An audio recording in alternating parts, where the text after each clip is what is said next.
What is the significance of abstract conceptualization? We've talked about this last Wednesday.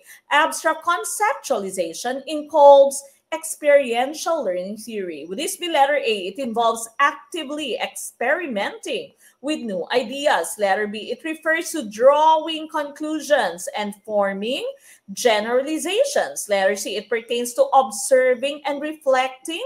Or letter D, it is about engaging in hands-on experiences. So letter B, ang ating pong tumpak na choice. So the very first step that you are going to do, according to Cole's theory, is active experimentation. Dito pagpaplano, itatry mo kung ano yung inyong natutunan. No? After that, you have concrete, eto na, konkretong experience na. Ginagawa mo na talaga siya, ini-experience mo na talaga siya. No? Then next is reflective observation. Nagre-reflect ka, nagre-review ka na ano nga yung ginawa ko kanina, paano ko nga to ginawa, no? Paano ko nga dinesignan tong gilid ng pie, for example, no?